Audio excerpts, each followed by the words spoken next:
Assalamualaikum warahmatullahi wabarakatuh. Saya Jerry Sufyansyah, mahasiswa Universitas Nahdlatul Ulama, Fakultas Ekonomi di Prodi Manajemen.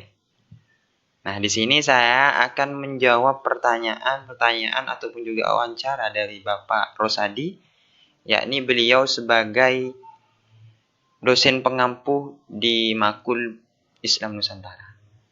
Baik, di sini saya akan menjawab pertanyaan pertama. Yang pertama adalah apa yang Anda ketahui tentang Islam Nusantara? Nah, ini yang saya jadi menunjang otak saya, menjadi meningkat otak saya tentang Islam Nusantara. Karena mengapa? Karena dari sejak kecil saya ingin tahu tentang ajaran-ajaran, tentang apa itu Islam Nusantara, tentang ajarannya, bagaimana Islam Nusantara. Memang dari sejak saya masuk ke pondok pesantren, dari awal saya masuk ke pondok pesantren kelas 1 sanawiyah atau juga kelas 1 SMP ya, saya ingin tahu tentang Islam Nusantara. Nah, baik, saya akan jawab tentang Islam Nusantara. Islam Nusantara yang saya ketahui adalah model Islam Indonesia, yaitu suatu wujud empiris Islam yang dikembangkan di Nusantara. Setidaknya memang sudah dimulai sejak abad ke-16 sebagai hasil interaksi, kontekstualisasi, indigenisasi, interpretasi, dan vernakularisasi terhadap ajaran dan nilai-nilai Islam yang universal, yang sesuai dengan realitas sosio-kultural Indonesia. Itu yang saya ketahui tentang Islam Nusantara. Atau juga itu yang saya ketahui tentang pengertian dari Islam Nusantara. Itu. Baik, melanjuti pada pertanyaan yang kedua. Pertanyaan yang kedua adalah, bagaimana menurut pendapat Anda dengan tradisi keislaman di sekitar Anda? Nah, menurut pendapat saya tentang tradisi keislaman, jika selama tradisi itu bernuansa keislaman, itu semuanya baik, maka sah-sah saja, boleh-boleh saja menurut saya. Sah, boleh. Karena itu terkadang tradisi-tradisi tersebut terkadang untuk merangkul semua orang untuk menumbuhkan ketakwaan kepada Tuhannya, kepada nabinya, dan kepada Allah terutama ya, untuk menambah ketakwaan. Tetapi ada juga dari tradisi tersebut, ada juga yang membid'ahkan tradisi robok-robok, juga ada yang membid'ahkan tradisi tahlil, juga ada yang membid'ahkan tradisi maulid, itu juga ada. Berikut ya, saya akan jelaskan tentang, atau juga saya kisahkan kok ada tradisi robok-robok. Saya akan kisahkan tentang tradisi robok-robok. Berikut saya jelaskan. Pada awalnya, tradisi robok-robok ini memang digelar sebagai tradisi robok-robok karena untuk menyambut Opu Daeng Manambon dari Kerajaan Matan Tanjung Pura di Kabupaten Ketapang. Di Kabupaten Ketapang ke Kerajaan Mempawah yang dahulu bernama Penembahan Senggaok di Kabupaten Pontianak pada tahun 1737 Masehi atau 1440 Hijriyah. Nah, saya jelaskan siapa itu Opu Daeng Manambon. Nah, Opu Daeng Manambon di sini adalah keturunan Kerajaan Luwu, Sulawesi Selatan. Opu Daeng Manambon datang ke Mempawah untuk menyebarkan agama Islam. Opu Daeng Manambon dari Kerajaan Matan Tanjung Pura ke Kabupaten Ketapang diiringi sekitar 40 perahu yang datang. Saat masuk ke Muara Kuala Mempawah, rombongan disambut dengan sukacita oleh masyarakat Mempawah. Itu makanya disebut dengan Opu Daeng Manambon, disebut dengan robok-robok karena untuk menyambut kedatangannya Opu Daeng Manambon sebagai raja dari kerajaan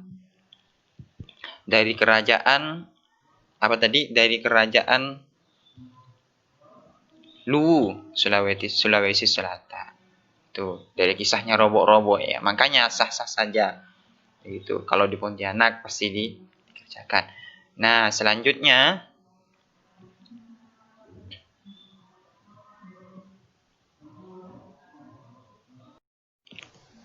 Baik, saya akan menjawab pertanyaan yang nomor 3 ya. Selanjutnya,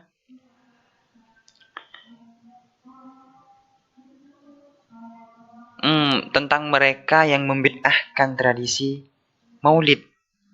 Nah, selanjutnya, ini yang sering terjadi perdebatan antara mereka yang mengatakan bahwa perayaan maulid Nabi merupakan bid'ah. Mereka yang mengatakan bahwa perkara tersebut adalah bid'ah. Mereka yang mengatakan bahwa merayakan maulid Nabi adalah bid'ah, mungkin mereka itu beralasan bahwa hal tersebut tidak terlaksana pada masa Nabi Muhammad SAW.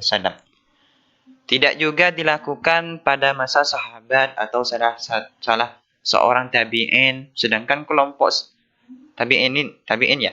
Sedangkan kelompok lain menjawab dengan berkata, siapa bilang bahwa semua yang kita lakukan sekarang harus terdapat pada masa Nabi Muhammad SAW atau pada masa sahabat dan tabi'in atau juga misalnya sekarang kita mengenal apa yang dikenal ilmu ar-rijal dan al-jar wa ta'dil, atau juga ilmu untuk mengenal kapasitas seorang perawi dan ilmu hadis dan lainnya. Tidak ada seorang pun yang mengingkari hal tersebut. Oleh karena itu, prinsip dalam pengingkaran masalah ini adalah apabila perkara bid'ah tersebut telah bertentangan dengan pokok agama,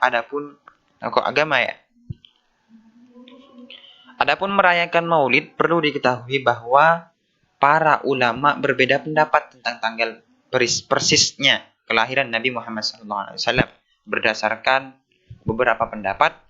Satu, Ibnu Abdul Berrahimahullah berpendapat bahwa Nabi Muhammad SAW dilahirkan pada tanggal 2 bulan Rabiul Awal. Ibnu Hazm rahimahullah menguatkan pendapat bahwa beliau dilahirkan pada tanggal 8 Rabiul Awal. Ada pula yang berpendapat tanggal 10 Rabiul Awal. Bulan Rabiul Awal. Sebagai dikatakan oleh Abu Ja'far Al-Baqir yang berpendapat bahwasanya tanggal 10 bulan Rabiul Awal. Ada pula yang berpendapat tanggal 12 Rabiul Awal. Sebagaimana dikatakan oleh Ibnu Ishaq. Ibnu Ishaq ini yang berpendapat tentang tanggal 12 Rabiul Awal. Tapi di negara kita ini pastinya dirayakannya bulan Maulid, dirayakannya tanggalnya kelahirannya Nabi Muhammad pada tanggal 12 Rabiul Awal. Berikut ini saya sampaikan hujah atau dalil untuk para pendengar yang ingin lebih tahu dan mencari kebenaran tentang bagaimana hukum tahlilan, sholawatan, ziarah kubur, maulid, nabi, dan amaliyah Muslim Nusantara lainnya agar kita tidak ikut terseret ke dalam pusaran mereka. Kita uraikan dulu pengertian tahlilan dari segi bahasa. Secara bahasa, tahlilan berakar dari kata halala yuhallilu tahlilan. Artinya adalah membaca la ilaha illallah Muhammadur Rasulullah. Dari segi bahasa saja kita yang berakal tentunya tahu bagaimana hukumnya bahwa membaca kalimat la ilaha illallah. Masa sih mengesahkan Allah dilarang? Kan begitu. Hal ini kemudian merujuk pada sebuah tradisi. Pada sebuah tradisi membaca kalimat dan doa-doa tertentu yang diambil dari ayat Al-Quran. Seperti surat Yasin dan lainnya, dengan harapan apabila bacaannya dihadiahkan untuk orang yang meninggal dunia. Mungkin sudah saya jawab pertanyaan-pertanyaan ataupun juga wawancara dari Bapak Rosadi, yakni sebagai dosen pengampu di Makul Islam Nusantara. Ya, dan tadi itu pertama adalah pertanyaannya, apa itu Islam Nusantara? Yang saya ketahui apa itu tentang Islam Nusantara. Yang kedua, apa pendapat saya tentang tradisi di daerah saya dan juga apa pendapat saya dengan seorang yang membid'ahkan maulid ya begitu. Nah, mungkin saya sudah menjawab semuanya. Kurang lebihnya mohon maaf jika ada kebenaran itu datangnya dari Allah Subhanahu wa taala. Jika ada kekurangan ataupun juga ada kesalahan dari tutur kata saya itu karena memang datangnya dari kekhilafan saya sendiri. Kurang lebihnya mohon maaf. Wassalamualaikum warahmatullahi wabarakatuh.